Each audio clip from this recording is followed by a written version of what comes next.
Assalomu alaykum. Efirda Axborot 24 informatsion dasturi. Poytaxtimizning yangi qiyofasini yaratishga qaratilgan Tashkent City xalqaro ishbilarmonlik markazi, Olmazor City bir-birini takrorlamaydigan loyihalar asosida yurtimizning deyarli barcha viloyatlarida barpo etilishi rejalashtirilayotgan Samarqand City, Andijon City kabi shahar ichidagi shaharchalar, Toshkent metrosining yangi yo'nalishlari, respublikamizda ilk bor bunyod etilayotgan Toshkent shahrining Maxtumquli va Ohangaron ko'chalari kesishmasidagi transport bog'lamasi, zamonaviy va milliy me'morchilik an'analarini o'zida mujassam etgan holda qad rostlayotgan O'zbekiston Islom sivilizatsiyasi markazi. Bular so'nggi 2-3 yilda mamlakatimizda amalga oshirilgan ishlarning juda ham kichik sarhisoblari. Raqamlarda tahlil qilsak, 2016-yilga nisbatan qurilish hajmi salkam 3 barobarga oshdi. Bugun ushbu sohada 32404 ta yuridik shaxs faoliyat yuritmoqda. Joriy yilning 6 oyi davomida hududlarda qurilish faoliyatini yuritayotgan 5293 ta yangi korxona davlat ro'yxatidan o'tkazilib, respublikamizda shu davr mobaynida 35 trillion so'mga yaqin ish hajmi amalga oshirilgan. Bu raqamlarning barchasi sohaning jadal rivojlanib borayotganiga misol bo'la oladi. Yurtimizda keng quroch yozayotgan ulkan bunyodkorlik va qurilish ishlari Samarqand viloyati hududlarida ham bor bo'y bastini ko'rsatmoqda. Obod qishloq va obod mahalla dasturlariga ko'ra 42 ta qishloq va 6 ta mahallada aholi punktlarining me'moriy qiyofasini tubdan yangilash, hududlarni kompleks rivojlantirish, yo'l transport infratuzilmasi, muhandislik kommunikatsiya tarmoqlari va ijtimoiy soha obyektlarini barpo etish tadbirlari amalga oshirilmoqda. Bu borada viloyatda arzon va sifatli qurilish materiallari ishlab chiqarish sohasiga ham alohida e'tibor qaratilmoqda. Samarqand shahridagi Farhod shaharchasida qiymati 9 million 195 ming AQSh dollar bo'lgan yillik ishlab chiqarish quvvati esa 300 ming tonnani. Pasarg'om tumanidagi Urgut erkin iqtisodiy hududining Do'stlik massivida esa loyiha qiymati 6 million AQSh dollar bo'lgan hamda bir kunda sutkasiga 600 tonna sement ishlab chiqaradigan zavodlar faoliyati yo'lga qo'yildi. Jomboy tumanida esa xorijiy sarmoyadorlarning 5 million AQSh dollar miqdoridagi investitsiyasi evaziga mahalliy xom ashyo asosida qurilish sanoati uchun zarur bo'lgan mana bunday sifatli mahsulotlar tayyorlanmoqda. Payariq tumanidagi Imom Buxoriy yodgorlik majmuasi hududida ham ulkan qurilish ishlari olib borilmoqda. Xususan, Indoneziyaning sayyohlik hamda mehmonxonalar biznesi bilan shug'ullanadigan yirik Sahid Group kompaniyasi hamkorligida 6,4 gektar yer maydonda umumiy loyiha qiymati 10 million AQSh dollari bo'lgan mehmonxona barpo etilishi boshlandi. Kuni kecha esa hududda yana bir mehmonxona qurilishiga tamal toshi qo'yildi. Imom Buxoriy majmuasi hududida zamonaviy 4 yulduzli mehmonxona qurilishi boshlandi. Loyiha qiymati 5 million AQSh dollari bo'lgan mazkur mehmonxona 2020-yilda ishga tushadi. Bu loyiha menga hamniyati juda ko'pda. Bir yoniga hozir bizlarning O'zbekiston bo'yicha nechta loyihalarimiz bor ketib turibdi. Bundan so'ng ham investorlarni boshqa do'stlar bizda Amerikadan dunyo bo'yicha chaqiryapti. Biz kelib endi vaqti keldi, zamoni sharoiti keldi. Endi qo'limizda birga berib, aka-uka bo'lib vatanimizda O'zbekistonda obod qilaylik. Bugun aholining eng birlamchi hayotiy ehtiyoji bo'lgan uy-joy bilan ta'minlash masalasi yurtimizda olib borilayotgan islohotlarning asosiy yo'nalishiga aylangan. Davlatimiz rahbarining viloyatga tashrifi chog'ida Samarqand shahri aholisining uy-joyga ehtiyoji yuqoriligini inobatga olib, Samarqand tumani Qorasuv massifidan Samarqand shahri uchun 50 gektarga yaqin yer ajratildi. 2018-yilning o'zida O'z shahar qurilish Invest Engineering kompaniyasi buyurtmasi asosida jami 1344 xonadondan iborat 32 ta 7 qavatli arzon uy barpo etildi. Qo'shimcha 16 gektar yerda Agromet Building kompaniyasi tomonidan shu ko'p qavatli uylar 16 qavatli, 20 qavatli, 24 qavatli uy-joylar qurilishi o'zi boshlangan. Bugungi kunda 120 gektardan ziyodroq yerimiz bor. Bu yerda 40 gektari o'sha park zonalar bo'ladi, aholining dam olish joylari bo'ladi. Keyin 2 qavatli alohida kichik uy mehmonxonalari quriladi. Chunki bu yerda Al-Buxoriy majmuasiga boradigan katta trassada joylashgani uchun shu yo'l bo'yida shu uy mehmonxonani qurish rejalashtirilgan. Undan tashqari yana biznes markazi bo'ladi. Bu 30 qavatlik. Mana shunaqa loyihalarni ishlab chiqamiz bugungi kunda. Shuni alohida ta'kidlash kerakki, mazkur massivda joriy yilda O'z shahar qurilish Invest Engineering kompaniyasi tomonidan yana 7 qavatli 13 ta uy qurilishi jadal olib borilmoqda.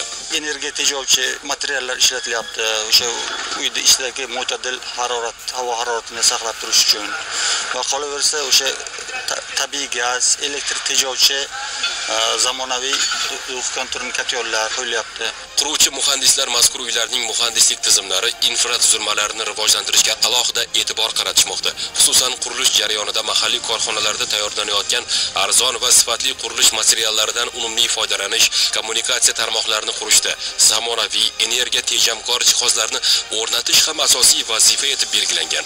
Har bir uy va har bir xonadonning sifati texnik nazoratchilar tomonidan muntazam ravishda nazorat qilib borilmoqda. Albatta, amalga oshirilayotgan bunday bunyodkorlik ishlari uy-joyga ehtiyojmand odamlar qalbiga alohida quvonch bag'ishlashi barobarida bugungi dorilamon kunlarga shukronalik tuyg'usining yanada ortishiga sabab bo'lmoqda. Shuni ham ta'kidlab o'tish kerakki, mazkur hududda zamonaviy qulayliklarga ega maktabgacha ta'lim muassasasi o'z faoliyatini boshladi. Bitta 540 o'rinli maktab, 2 ta supermarket, poliklinika va boshqa shu kabi ijtimoiy soha obyektlari esa foydalanishga topshirilish arafasida. Amerikaning JP Morgan Chase bank moliya holdingi O'zbekistonda zavod qurilishini moliyalashtiradi. 36.4 million yevroni tashkil etadigan kelishuvga muvofiq Farg'ona viloyati Quvasoy shahridagi Kvarts aksiyadorlik jamiyatida energiya tejovchi texnologiyalardan foydalangan holda polirovkalangan quvvat shishalari ishlab chiqarish loyihasi hayotga tatbiq etiladi. Yirik quvvatda bir kecha kunduzda 400 tonna mahsulot ishlab chiqariladi.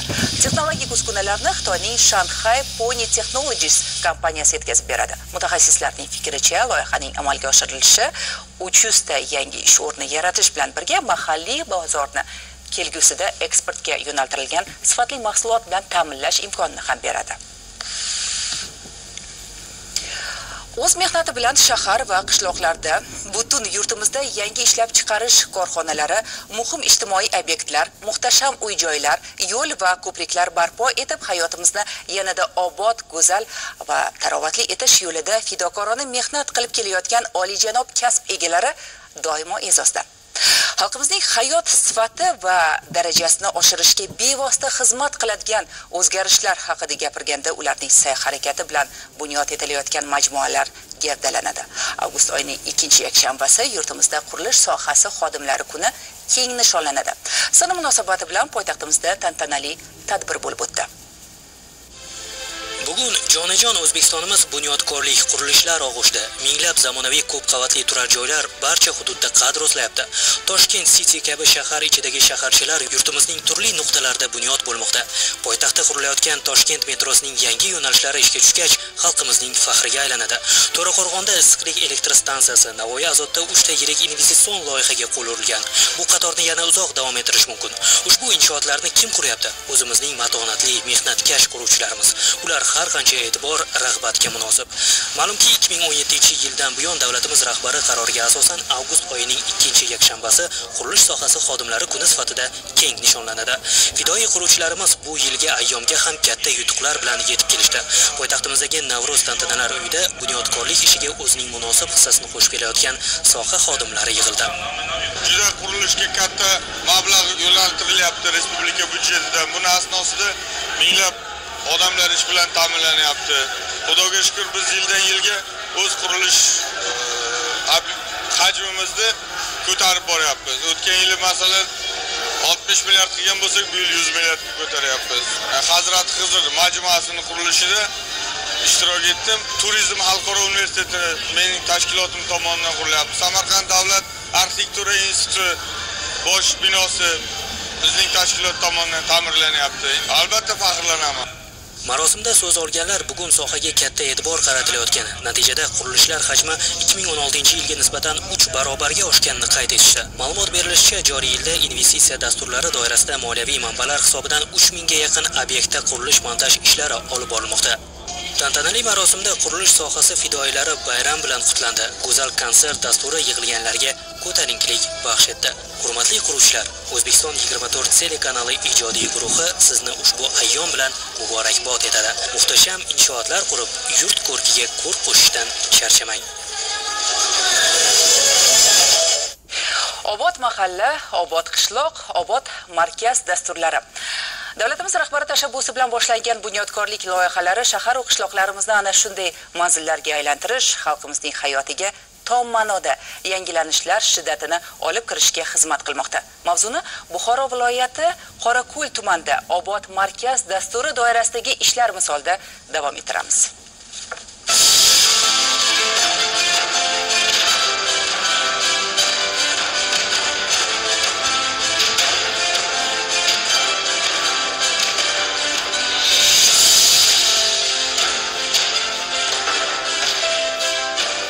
Obodlik. Bu so'zning o'ziyoq inson ko'z oldida farovon turmush, xotirjam hayot tarzini gavdalantiradi. Bu so'zning o'ziyoq insonni shukronalikka undaydi. Xalqimiz azaldan obodlik ko'ngildan boshlanadi deya bejiz ta'kidlamagan. Ko'ngillar obodligi esa ezgu ishlarda namoyon bo'ladi. Bugun shahar qishloqlarimizda aks etayotgan ulkan bunyodkorlik ishlarida obodlik hamroh. O'z nomi bilan obod qishloq va obod mahalla tushunchasi xalqimiz hayotining bir qismiga aylanmoqda.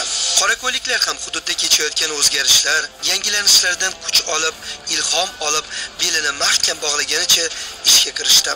Qad rostlayotgan binolar, qayta ta'mirdan chiqayotgan inshootlar. Viloyat markazidan ancha olisda, qo'shni Turkmanistonga tutash tumanni bugun chinakamiga qurilishlar maydoniga qiyoslash mumkin.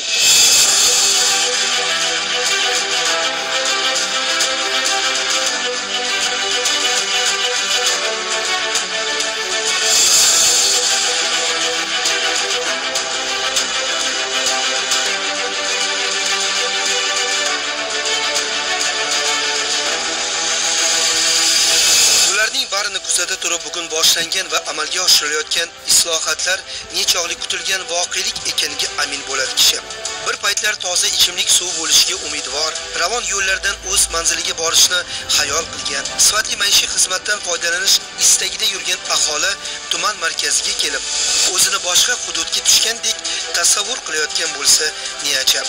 Ayni chog'da birgina tuman markazining o'zida jami 200 milliard so'mdan ortiq mablag' doirasida 100 dan ortiq qurilish, ta'mirlash ishlari olib borilyapti. 8 ta ijtimoiy soha obyektlari, 18 ta tashkilot va korxonalarning ma'muriy binosi rekonstruksiya qilinmoqda. 20 ta arzon namunaviy uy-joylar, 60 dan ortiq tadbirkorlar tomonidan qurilayotgan xususiy obyektlar hamda madaniy dam olish maskanlari tuman ko'rkiga ko'rk bag'ishlayapti.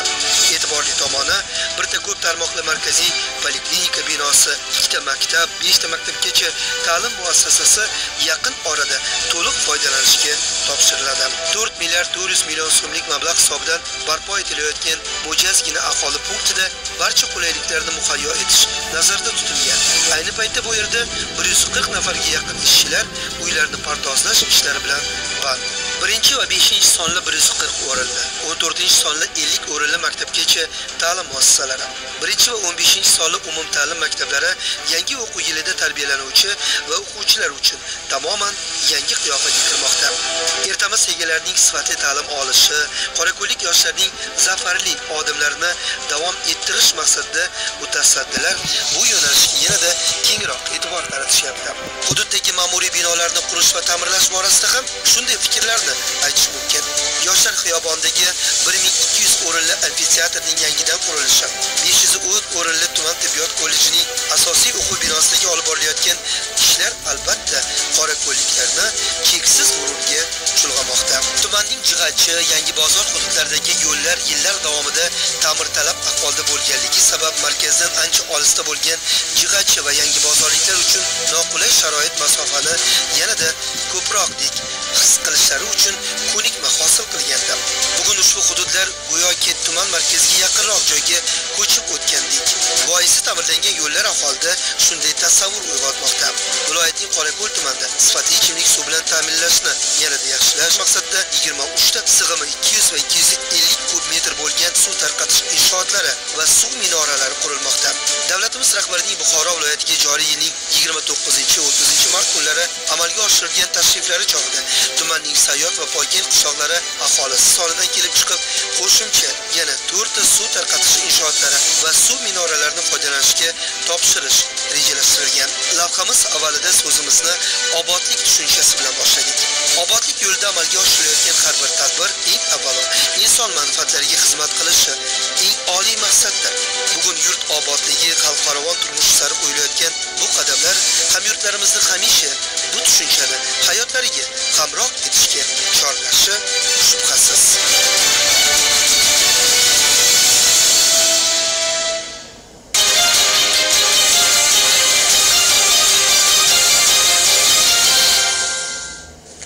O'zbekiston Respublikasining ilm-fan va ilmiy faoliyat to'g'risidagi qonuni joriy yil iyul oyida Parlament quyi palatasi tomonidan qabul qilingan edi. Oliy Majlis Senati Fan, ta'lim va sog'liqni saqlash masalalari qo'mitasi ishchi guruhining navbatdagi yig'ilishi ayni qonun muhokamasiga bag'ishlandi. Yig'ilishda ta'kidlangandek, bugungi kunda respublika oliy ta'lim muassasalarida 26476 nafar professor va o'qituvchi faoliyat yuritmoqda. Ularning 9636 nafari ilmiy darajalarga ega. Birgina 2018-2019 yillarda 1382 nafar tadqiqotchi dissertatsiya himoya qilgan. Biroq sohada mavjud kamchilik va muammolar avvalo uning qonunchilik negizini yangilash va mustahkamlashni taqozo etmoqda. Ilm-fan va ilmiy faoliyat to'g'risidagi O'zbekiston Respublikasi qonuni bu yo'nalishda qo'yiladigan muhim qadam bo'lishi lozim. Bugungi kunda ilm-fanni rivojlantirish bo'yicha uni tartibga soladigan birorta qonun yaratilmagan edi. Birinchi modda. Ushbu qonunning maqsadi ilm-fan va ilmiy faoliyat sohasidagi munosabatlarni tartibga solishdan iboratdir. Bu standart norma. Ikkinchi modda. Ilm-fan va ilmiy faoliyat to'g'risidagi qonun hujjatlari. Bunda ilm-fan va ilmiy faoliyat to'g'risidagi qonun hujjatlari ushbu qonun va boshqa qonun hujjatlaridan iboratdir. Agar O'zbekiston Respublikasining xalqaro shartnomasida O'zbekiston Respublikasining ilm-fan va ilmiy faoliyat to'g'risidagi qonun hujjatlarida nazarda tutilgan boshqa qoidalar belgilangan bo'lsa, xalqaro shartnoma qoidalari qo'llaniladi. Bu xalqaro kelishuvlarga asosan bu standart norma. Hujjatda sohadagi faoliyatning ilmiy ijod va axborot erkinligi, samaradorlik, manfaatdorlik va rag'batlantirish, xolis ilmiy ekspertiza, inson hayoti va salomatligiga zarar yetkazmaslik kabi asosiy tamoyillar mustahkamlab qo'yilmoqda. Yig'ilishda olimlar, mutaxassislar va huquqshunos ekspertlar O'zbekiston Respublikasi Prezidentining 2018-yil 8-avgustdagi farmoni bilan tasdiqlangan norma ijodkorligini takomillashtirish konsepsiyasiga qonunning qanchalik mos kelishiga alohida e'tibor qaratdilar. Jumladan, qonunda havolaki normalarning mavjudligi, uning to'g'ridan to'g'ri ta'sir qiluvchi qonunga qo'yiladigan talablarga qay darajada javob berishi ko'rib chiqildi. Shulardan kelib chiqib, yig'ilish ishtirokchilari ushbu qonunni chuqur o'rganish lozimligi to'g'risida fikr-mulohazalar bildirishdi.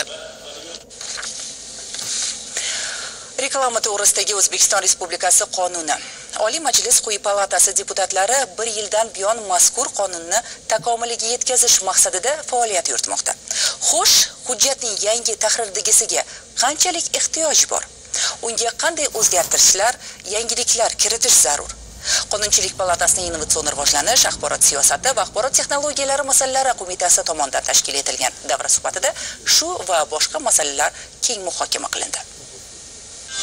Reklamani tayyorlash va tarqatish bilan bog'liq munosabatlarni tartibga solish sohasida ko'p yillardan buyon yechimi qidirilayotgan ayrim masalalarning to'planib qolinishi reklama to'g'risidagi qonunni yanada takomillashtirish vazifasini kun tartibiga kiritdi. Shu munosabat bilan bo'lib o'tgan davra suhbatida bu boradagi aniq taklif va tavsiyalarni ishlab chiqishga e'tibor qaratildi. Shuningdek, reklama faoliyati va reklama bozorini rivojlantirish uchun qulay sharoitlar yaratish maqsadida zamonaviy dunyoda sohani tartibga solishning yangi huquqiy mexanizmlari qo'llanilayotgani qayd etildi. Ishtirokchilar tomonidan amaldagi qonun normalari sezilarli darajada eskirgani, uning zamonaviy reklama bozori talablariga javob bermayotganligi ta'kidlandi. Bugungi kunda reklama faoliyati reklama to'g'risidagi O'zbekiston Respublikasi qonuni hamda 10 ga yaqin qonun osti hujjati bilan tartibga solingan.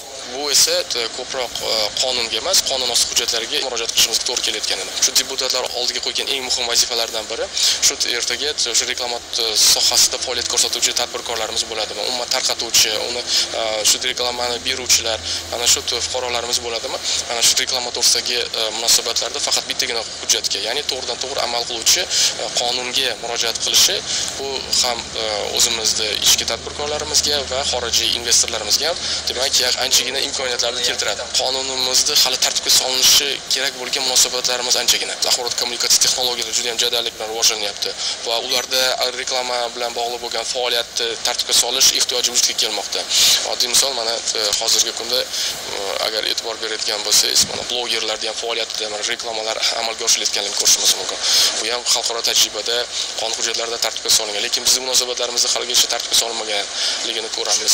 Mutaxassislar fikriga ko'ra, dori vositalari, oziq-ovqat mahsulotlari, spirtli ichimliklar va tamaki mahsulotlarining reklamasi to'g'risidagi normalarni takomillashtirish zarurati mavjud. Qonun loyihasi ommaviy axborot vositalari orqali reklamani tarqatish sohasida to'g'ridan-to'g'ri amal qiluvchi normativ-huquqiy hujjat hisoblanadi. Reklamani ommaviy axborot vositalarida tayyorlash, tarqatish, joylashtirish bilan bog'liq munosabatlar u orqali tartibga solinadi. Shu boisdan mazkur qonunning faoliyat ishtirokchilarining qonuniy manfaatlarini kafolatlovchi normativ hujjat bo'lishi kerakligi tadbir davomida alohida qayd etildi. Munozara, fikr almashuvlar asnosida reklama sohasidagi milliy qonunchilikni takomillashtirish masalasi, uning bugungi holati va istiqbollari muhokama etildi.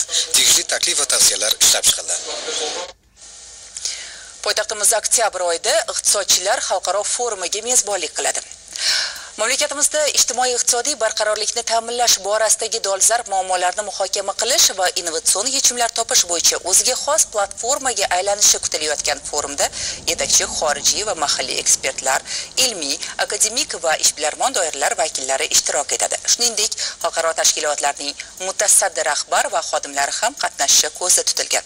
Nufuzli anjuman doirasida mamlakat va hududlarning ijtimoiy-iqtisodiy rivojlanishini strategik rejalashtirish, hududlarning tibbiy iqtisodiy imkoniyatlardan samarali foydalanish, aholi turmush darajasini, tadbirkorlik va rivojlanish strategiyalari mavzularida seksiya majlislari tashkil etiladi. Sirdaryo viloyatining Guliston shahrida O'zbekiston ekologik partiyasining saylovoldi dasturi muhokamasiga bag'ishlangan debat bo'lib o'tdi. Unda Qonunchilik palatasi deputatlari, partiya markaziy kengashi ijroiya qo'mitasi a'zolari, faollari va saylov oldi dasturini tayyorlash bo'yicha ekspertlar guruhi a'zolari ishtirok etishdi. Maqsad mutaxassislar bilan hamkorlikda partiyaning saylovoldi dasturini muhokamadan o'tkazish va bildirilgan taklif va mulohazalar asosida uni yanada takomillashtirishdan iborat. Mazkur partiya saylovoldi dasturi keng jamoatchilik, olimlar, turli soha mutaxassislari bilan hamkorlikda ishlab chiqilishi, kelgusida elektorat ishonchini qozonish, partiya g'oyalarining hayotda to'laqonli ifodasini topishda dasturul amal bo'ladi. Zero bugun 21-asrda insoniyat ekologiya bilan bog'liq ko'plab muammolarga to'qnash kelmoqda va ularni bartaraf etishda albatta yangi g'oyalar, tashabbuslar, takliflar zarur. Ta'kidlangandek, partiya oldida turgan murakkab vazifalarni bajarishda fidoi insonlarning muammolar yechimiga qaratilgan fikrlari, xorijiy davlatlarning bu boradagi ijobiy tajribalari o'rganiladi. Mamlakatimiz fuqarolarining hozirgi va kelgusi avlodining qulay atrof muhit sharoitida yashashi, aholining sanitariya, epidemiologik osoyishtaligini ta'minlash, ularning atrof muhitni muhofaza qilish va tabiiy resurslardan oqilona, samarali foydalanish sohasidagi islohotlarga bor kuch va salohiyatini safarbar etadi. Ma'lumki, dekabr oyida mamlakatimizda saylovlar bo'ladi. Oliy Majlis Qonunchilik palatasiga, mahalliy kengashlarga deputat nomzodlarini ko'rsatgan holda mana shu nomzodlar uchrashuvlarda o'zlarini dasturlarini, saylov dasturlarini, maqsadlarini, qilayotgan ishlarini, faoliyati to'g'risida ma'lumot berib, ovozni ko'paytirishga harakat qilishadi. Albatta, bizning partiyamiz ham 5 ta partiya safida mana shu jarayonga qatnashadi va sentyabr oyida Markaziy saylov komissiyasi e'lon qilingandan keyin bu jarayon boshlanadi. Bu jarayonga albatta tayyorgarlik ko'rish kerak. Puxta tayyorgarlik ko'rish kerak. Ekspertlar guruhi tomonidan atrof muhitni muhofaza qilish, sog'liqni saqlash, ta'lim-tarbiya, ijtimoiy-iqtisodiy sohaning barcha jabhalarini qamrab olgan 7 ta bo'limdan iborat partiya saylovoldi dasturini tayyorlagan. Unda shuningdek 2025-yilga qadar yirik va sanoatli rivojlangan shaharlarda atmosfera havosiga tashlanayotgan is gazlari va chang miqdorini 1,5 barobarga kamaytirish, iqtisodiyotning barcha tarmoqlarida suv tejaydigan texnologiyalarni joriy etish, xususan sug'oriladigan yerlarda suv sarfini 25% gacha kamaytirish kabi aniq maqsadlar qamrab olinganki, u ham bo'lsa ona tabiat ne'matlaridan samarali va tejamkorlik bilan foydalanishga xizmat qiladi. Qizg'in bahs munozaralar ruhida o'tgan muhokamalarda ekologiya sohasida ilmiy tadqiqot markazini tashkil etish, shaharlarda suv iste'moli madaniyatini yuksaltirish, velotransport infratuzilmasini takomillashtirish, yer osti boyliklaridan va foydali qazilmalar ustidan samarali nazoratni o'rnatish, maishiy chiqindilarni qayta ishlash hajmini 40% ga yetkazish, o'rmon xo'jaliklarini ko'paytirish kabi o'nlab yo'nalishlarda takliflar ishlab chiqildi va partiyaning saylovoldi dasturiga kiritishga kelishib olindi. O'zbekiston va Xitoy. Munosabatlarimiz siyosiy, savdo-iqtisodiy, sarmoyaviy va madaniy-gumanitar sohalarda izchil taraqqiy etib bormoqda. O'zbekiston iqtisodiyotiga jalb qilingan Xitoy investitsiyalari va kreditlari hajmi 8 milliard dollardan oshgan. O'tgan 2018-yilda tomonlarning o'zaro tovar aylanmasi hajmi 6,5 milliard dollarni tashkil etib, o'sish 35% ga yetgan. Bugun mamlakatimizda Chin yurti kapitali asosida 1200 ta korxona samarali faoliyat yuritmoqda. O'zbekiston Respublikasi Prezidenti huzuridagi strategik va mintaqalararo tadqiqotlar institutida Xitoy delegatsiyasi bilan uchrashuvda mustahkam hamkorlikni yanada rivojlantirish, amaliy jihatdan yangi bosqichga ko'tarish xususida atroflicha fikr almashildi. Shuningdek, mazkur hamkorlikning amaliy samarasi sifatida O'zbekiston va Xitoy munosabatlarining tarixi nomli kitob chop etilayotgani ma'lum qilindi. O'zbekiston va Xitoy munosabatlarining tarixi deb nomlangan kitob 4 tilda, ya'ni o'zbek, xitoy, ingliz va rus tillarida chop etiladi. Undan hozirda strategik sheriklik darajasiga ko'tarilgan ikki davlatning do'stona munosabatlariga oid faktlar o'rin oladi. Kitobda O'zbekiston va Xitoy tarixiy aloqalarining ildizi haqida hikoya qilinadi. Undan o'quv qo'llanma yoki tarixiy ma'lumotlar sifatida ham foydalanish mumkin bo'ladi. Mamlakatlarimiz o'rtasidagi o'ziga xos xususiyatlar, o'zaro mutanosibliklar, madaniy, ma'rifiy, savdo yo'nalishlarida ildizi uzoqlarga borib taqaluvchi tarixiy munosabatlarimiz haqida hikoya qiluvchi kitob o'ylaymanki, barchaga ma'qul bo'ladi. Hududlarda Ichki ishlar vazirligining rahbar xodimlari ishtirokida ham ommaviy qabullar o'tkazilyapti. Navbatdagi qabullarda tinchlik va xavfsizlik posbonlari Namangan va Farg'ona viloyatlari aholisining murojaatlariga e'tibor qaratdilar. Ichki ishlar vazirining o'rinbosari Namangan viloyatining Pop tumanida o'tkazgan sayyor qabulda tuman aholisini o'ylantirayotgan masalalarga oydinlik kiritildi. Qabul jarayonlarida avvalo imkoniyati cheklangan fuqarolarning murojaatlari eshitildi. Hududda istiqomat qilayotgan 10 nafar fuqaroning nogironlik aravachasini so'rab qilgan murojaatlari joyida hal etildi. Chust tumanidan kelgan Zokirjon Olimov ham tumandagi qishloq vrachlik punktlarida mutaxassislar yetishmasligi va natijada 2,5 ming nafar fuqaro yashayotgan hududda bu yo'nalishda muammolar kelib chiqayotganini aytdi. Mutasaddilar Sog'liqni saqlash boshqarmasi bilan hamkorlikda bu masalaga yechim topishdi. Bandlik masalasi eng dolzarb mavzu. Akmal Ashurov oliy o'quv yurtini tamomlaganiga 4 yil bo'ldi. Ichki ishlar organlariga ishlash uchun hujjat topshirgandi, ammo uning orzusi shu kungacha ushalmay kelayotgan edi. Akmal Ashurovni 15 kun ichida ishga joylashtirish belgilandi. Sayyor qabul jarayonida 11 nafar fuqaro tomonidan ichki ishlar organlariga ishga qayta tiklash masalasida murojaat kelib tushdi. Ulardan biri Namangan tumani Sho'rqo'rg'on mahallasida yashovchi Ravshanbek Usmonov. Uning masalasi belgilangan tartibda ijobiy hal etildi. Ommaviy qabul davomida 112 ta murojaat bildirildi. Shundan 60% joyida hal etildi. Ijtimoiy himoyaga muhtoj 4 nafar oilaga moddiy yordam ko'rsatildi.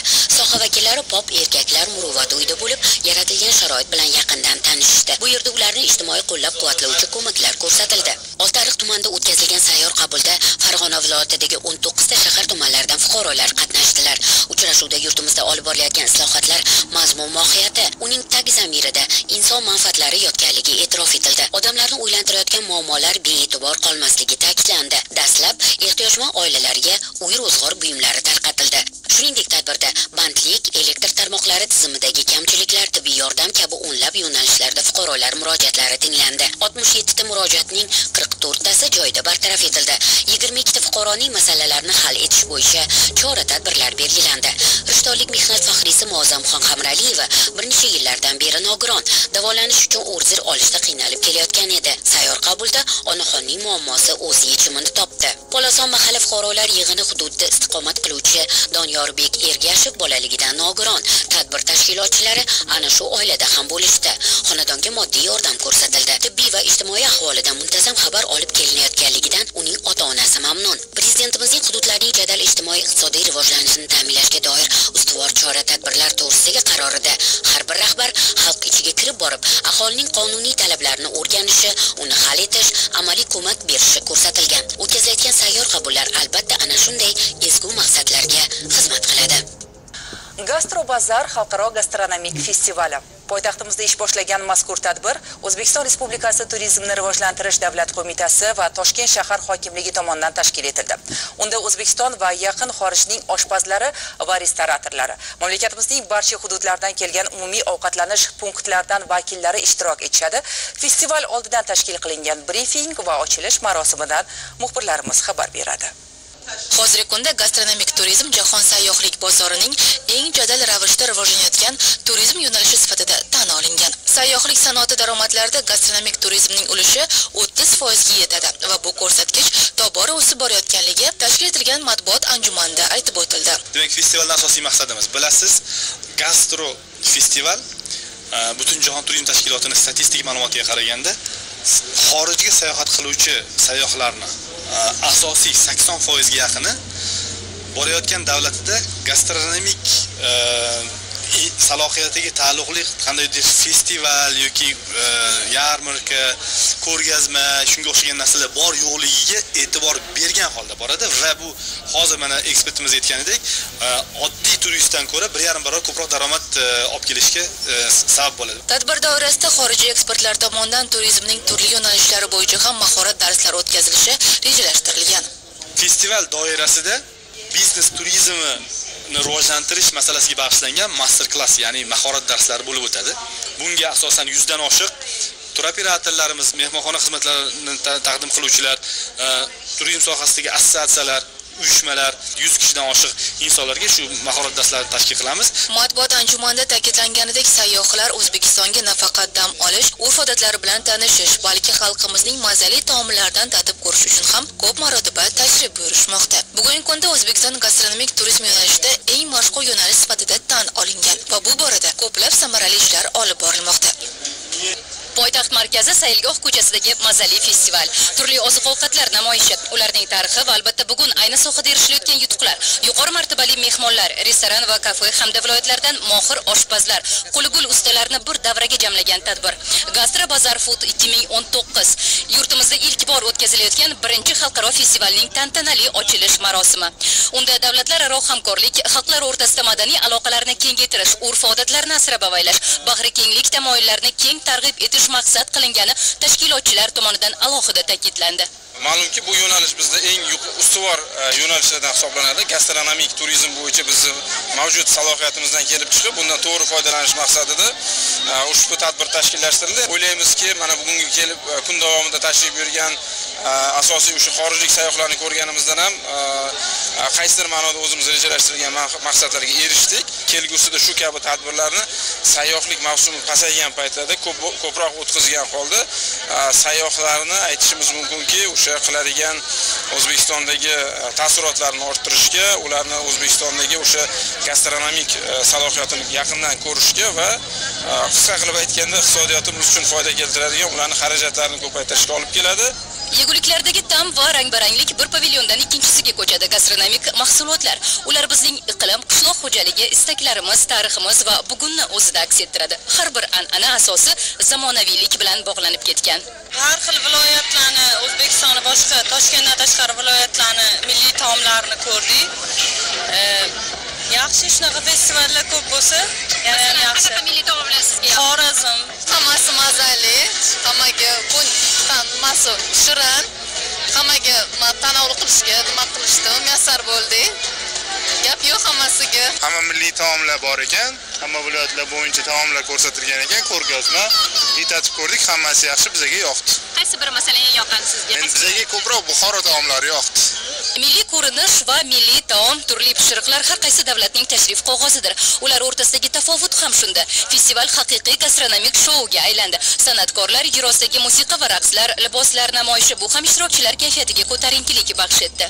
We are working with the state Ministry of Tourism Uzbekistan. O'zbekistonga asosan mais turizm va biznes turizmni rivojlantirish bo'yicha mahorat darsi o'tishga kelganman va ushbu kongressning ayniqsa gastronomik festival doirasida o'tkazilayotganligi yanada ahamiyatli, nega deganda gastronomiya o'ziga xos o'ringa ega. Chunki bilasizmi, totli, lazzatli va xilma-xil taomlar bu kongress uchun kelgan mehmonlarda yanada yaxshi taassurot qolishiga sabab bo'ladi. Qolaversa, gastronomiya bu barcha sohalarga bog'lash mumkin bo'lgan yo'nalish, shuning uchun ham uni kengaytirish davlatni rivojlantirishga o'z hissasini qo'shishi bilan muhim hisoblanadi. Bir tarafda sarxil mevalar va bir tomonda tayyor mahsulot degustatsiyasi. Xullas, festival nafaqat milliy taomlarni tatib ko'rish, ularni tayyorlash jarayonini kuzatish imkonini ham bermoqda. Oshxona hayotining, ya'ni taom tayyorlashning har bir daqiqasi o'ziga xos, ba'zan oddiy, ba'zan tantanali. Milliy taomlar esa har bir xalqning urf-odati, madaniyatini ham ko'rsatib beradi. Gastronomik shaharchadagi pazandalik namunalari ishtirokchilarda yoqimli ta'm va yorqin taassurot qoldirmoqda. Qolaversa, bu festival shunchaki tanishuv emas, balki do'stlik, hamjihatlik va o'zaro muloqot bayrami hamdir. Sayilgohdagi tadbir davom etmoqda.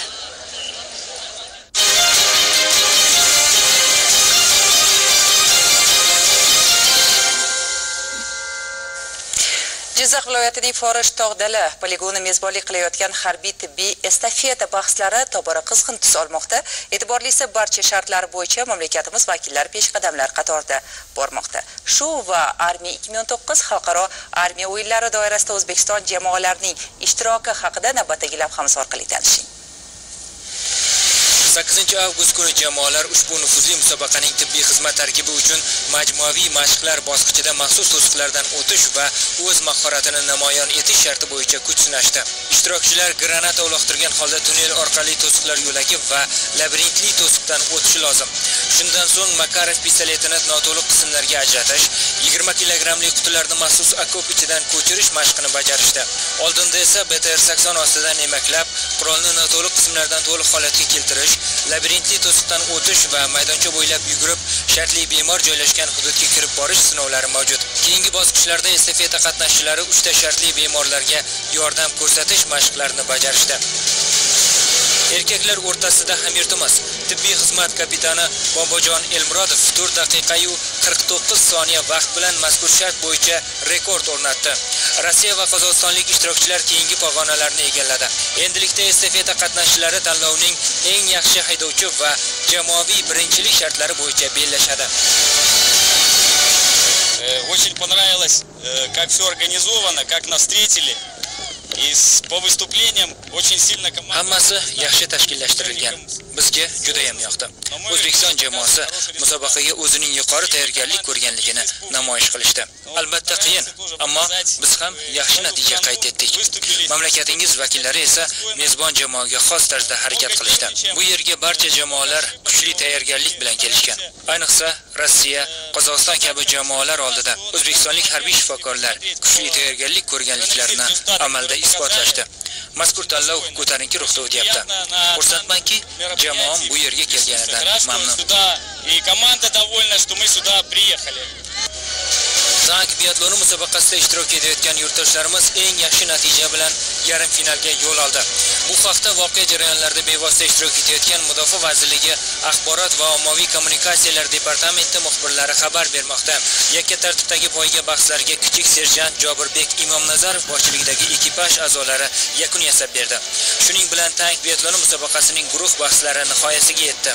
Vakillarimiz 11 davlat jamoasi ishtirok etayotgan guruhda eng yaxshi natija bilan yarim final masalasini hal etishdi. Qur'a natijalariga ko'ra vakillarimiz ikkinchi guruhdan joy olib, 13 avgust kuni asosiy bahslarga kirishadi. Unda estafeta sharti bo'yicha 3 ta ekipajimiz 4 km 100 metr masofada joylashgan to'siqlarni bosib o'tishi talab etiladi. Mana bugun biz 3-tank ekipaji yakka tartibdagi poyganing oxirgi bosqichini bajardik. Mazkur ekipajda men tank komandiri vazifasini bajardim. Menga qo'yilgan vazifa nishonlarni o'z vaqtida aniqlab va qo'yilgan vazifani o'z vaqtida yetkazish edi. Bugun biz qo'limizdan kelgancha ekipaj shaxs tarkibi mana shu qo'yilgan vazifalarni qisqa vaqt ichida bajarishga harakat qildik. O'zining jozibadorligi va shiddati bilan tomoshabinlarda katta taassurot qoldirayotgan Rembat musobaqasida ham hamyurtlarimiz oldingi o'rinlarda bormoqda. 4-bosqich doirasida o'tkazilgan kapitanlar bellashuvida Rossiya 1-chi, O'zbekiston 2-chi va Venesuela jamoasi 3-o'rindagi natijani qayd etdi.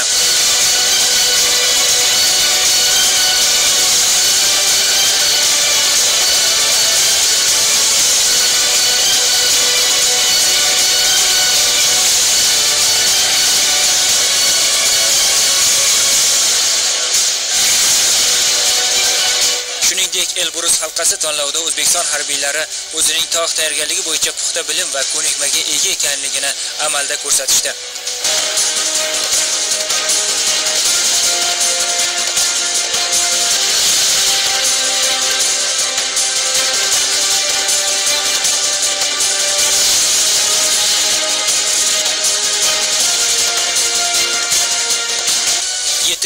kuni o'tkazilgan shartlar natijalari bo'yicha mamlakatimiz Mudofaa vazirligi jamoasi birinchi o'rinni qayd etishgan bo'lsa, keyingi pog'onalarni Qozog'iston va Rossiya jamoalari egallashdi.